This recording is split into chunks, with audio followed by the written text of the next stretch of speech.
All right, everyone, here we are with ticker symbol Nndm, Nano Dimension. And before we jump into this chart, I want to say welcome to all the first-time viewers and investors.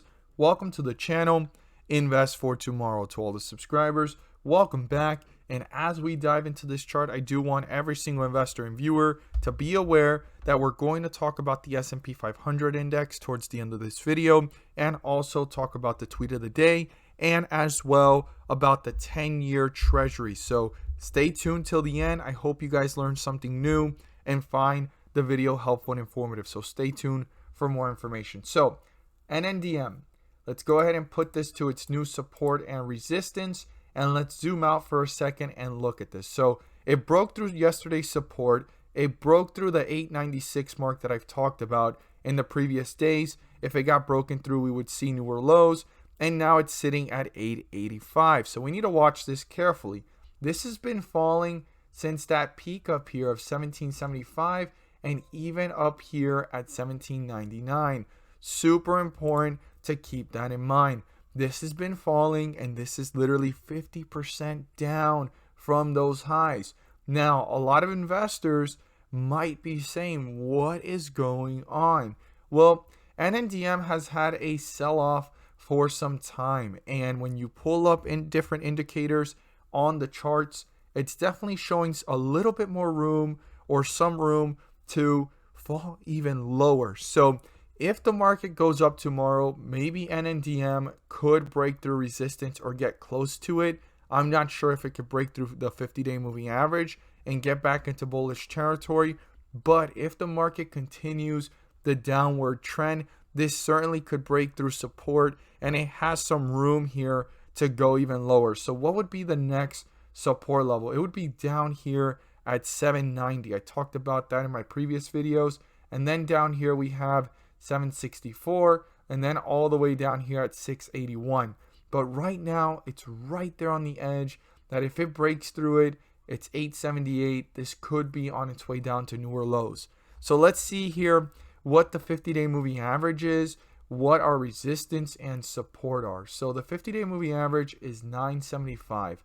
As long as we're below it, we're in bearish territory. The moment we're above it, we're in bullish territory. Now, the support level here is 856. If that gets broken through, this could be on its way down to newer lows, new support levels, and getting deeper into bearish territory, getting further away from the 50-day moving average.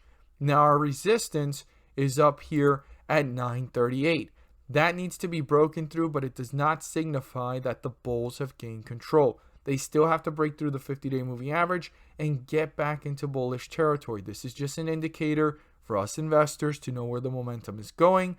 And if the bulls use it as support, they're one step closer to getting to their goal, which is the 50-day moving average, and getting back into bullish territory, which is 975, right? That's the true goal here for the bulls to get back into bullish territory. But before getting there, they need to break through 938. Now, these points of reference are super important. Have them written down, but I want to go ahead and pull up everything about ARK Invest, how they've reacted. And I also want every single investor and viewer to reflect and say, what perspective are you truly having? Are you starting to doubt the stock? Right? That's the one perspective.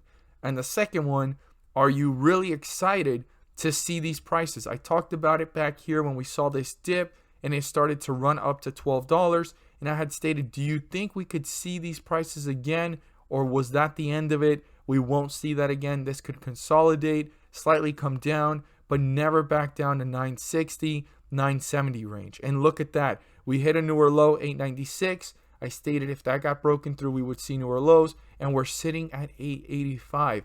Does this make you feel like this is an opportunity, or does this make you feel bummed out, probably rethinking why you are in Nndm, excuse me. So it's super important to understand that, because once you have the perspective in check, you know your true goal and you will understand why you're invested in the stock. I always talk about it. I've talked it on Twitter before. You need to understand the stock, and you definitely need to see yourself in the opportunity of holding longer than a day, a month, and even a year if you need to, and what is the company's mission and goal. And when a stock is going down, this is not the point where you're supposed to feel like selling.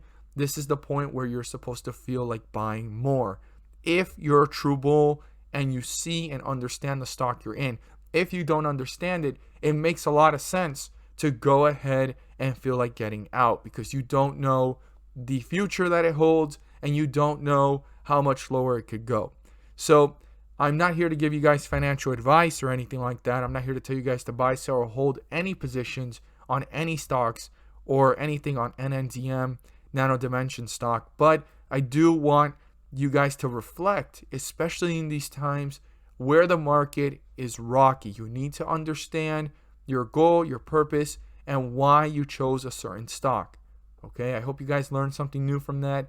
And once you reflect, you'll get a better perspective of what your goal is and why you have invested or thought of investing in Nndm. So, RQ, right? Let's go ahead and see the differences here from yesterday to today. So RQ on the 2nd, they had 7,299 shares and 707, right? So it was 7,299,707 shares. And when we look over here to RQ, right, for the 3rd, they have 7,247,747. So when we pull both of them up and we look back at yesterday to today, they sold just about 45,000 to 50,000 shares. Okay? And I do want every single investor and viewer to be aware that this amount of shares being sold is a tremendous amount, but not big enough to make an effect on the total position. They own over 7 million shares. So they're still confident in it. They're not selling hundreds of thousands of shares or millions at a time. If not, they're buying and selling and rebalancing as we could see it. So let's see how ARKW reacted. So ARKW yesterday on the 2nd, they had 6,051,991 shares. And as we could see here, ARKW on the 3rd, 6,033,922. So when you look at the difference here from one to the other, they have sold just about 20,000 shares. So how is Nndm being looked at by ARK Invest? Well, ARK Invest is pretty confident when they're still holding millions of shares. Those are just slight rebalancings. So far, they don't really present any red flags, and they always get back that position at some point within the week or in the following day. So they're kind of staying in the same place. They go up 50,000, they go down 40,000, they go back up 20,000, then they sell 30,000. So they're kind of in the same place. It's not like their share amount is drastically going in the downward direction. They still own 7 million in one and they own 6 million in the other. And I won't be surprised to see the 7 million reach almost up to 10 million and the 6 million almost up to 8 million once the market starts to come back up or do a reversal and they start loading up on shares on the way up or before it starts to go up. As soon as this hits, quote unquote, its bottom. No one knows the bottom, but I think that's what ARK Invest is really looking for, or some signal of strength of this bouncing back up and holding itself up. As always, guys, if you found this video helpful and informative, please do so and subscribe. Don't forget to click on the bell to turn on all notifications and not miss a single video that I post. Share this with your friends and community, and don't forget to hit the like button to let me know you watch this video. Stay tuned till the end because I have a lot of information to cover with you guys about the S&P 500 index, the 10-year treasury, and the tweet of the day. Stay tuned. So for everyone that has made it to this point in the video, I'm going to talk about the S&P 500 index and why the market is down and why it continues to pull down and struggle to stay up, okay? I want us to be aware of this, and it has a lot to do with the 10-year treasury. So let's jump into the tweet of the day, and we're going to jump back into the S&P 500 index and also 10-year treasury. I usually talk about individual stocks to add to your watch list, but right now I believe there's so much more value in being aware of this than an individual stock. Now, if you want to know live updates on 10 plus ticker symbols that I've already shared with everyone in the last 2 weeks, and there's many more to come. You can join us over at the Patreon. The link will be down below in the description, and you will know live updates on what I'm watching and what attracted me to it. So the tweet of the day is institutional investors buy a stock. It makes a bold statement about the stock and the institution's outlook on the stock. This is why I like to know what institutional investors are buying or looking at, because it just makes a bold statement of the company, and it makes a bold statement on what they see moving forward. Who is your favorite institutional investor to watch? That's my question to everyone, and I'm thankful for the one person that commented, and they stated it was ARK. Who is your favorite? Comment down below in the comment section who is your favorite, and if you don't have a favorite, you need to find one. And if your favorite is ARK, I really want to encourage every single investor and viewer to find another one. Not just ARK. ARK is great, ARK is growing, but ARK is really small compared to some of the largest institutional investors out there that have a track record for the last 20, 30, 40, 50, even century of years.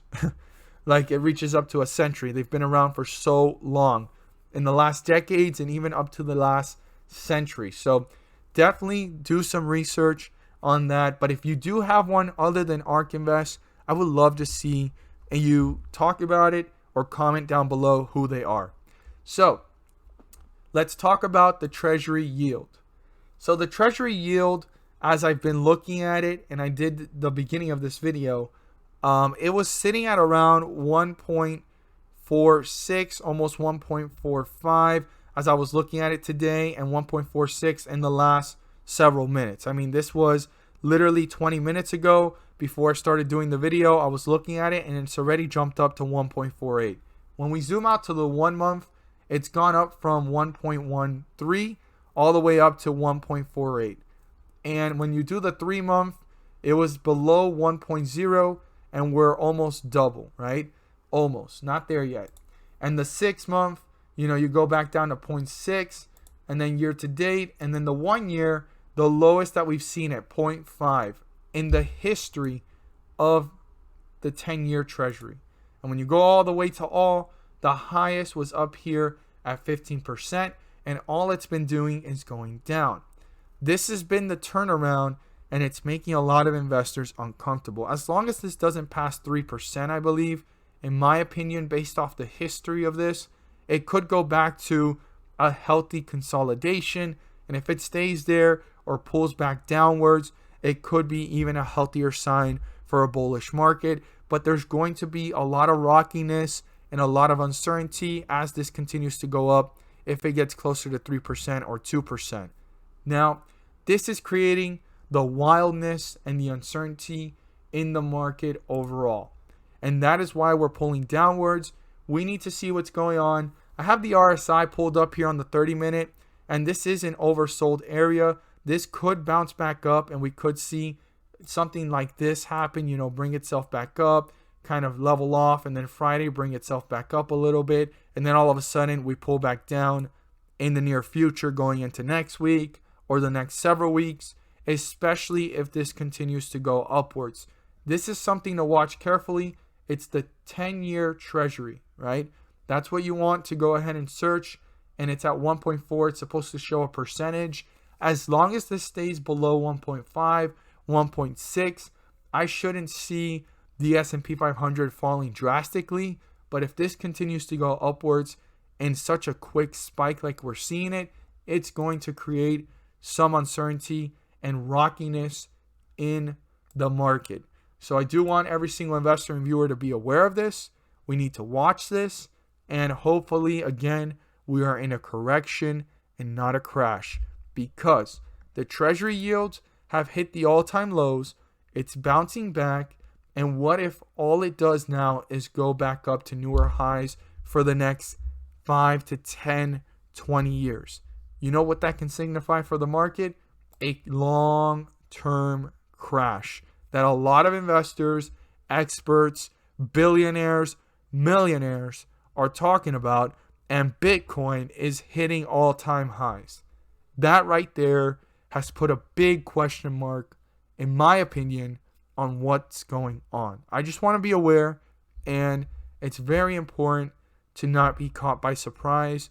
But I want this to be more of a correction than a crash, and that we can continue to grow exponentially and see a bullish market continue with corrections that are healthy. No crash and no long-term crash, because what would happen is what a lot of experts say, and this is just a quick drawing, don't use the numbers on the side. Imagine that this was the peak up here and we fall all the way down, and then the market's just going to sit like this, sideways. We hit a big crash and it's just an L-shape recovery, and then it's going to take some time before, years before that starts going back up slowly. And that would be one of the longest crashes that we've ever been in the history of crashes. I hope I'm wrong. I hope that I'm just thinking this, and that all of those experts and billionaires are incorrect, and that we can go ahead and hopefully have this priced in somehow into the market, and that worst case scenario, this goes up to 2-3%. The market gets adjusted to it, we get used to it, and we continue, because we were growing even when it was at 2, even 3%. We were a growing economy, and the S&P 500 index was growing. So hopefully we can handle this and not get too crazy. But the one thing I'm watching right now more than ever is institutional investors. While all retail investors are scrambling around, they are focused and they're executing orders, and large ones, on specific stocks. As always, guys, thank you guys so much for watching, and let's make some money.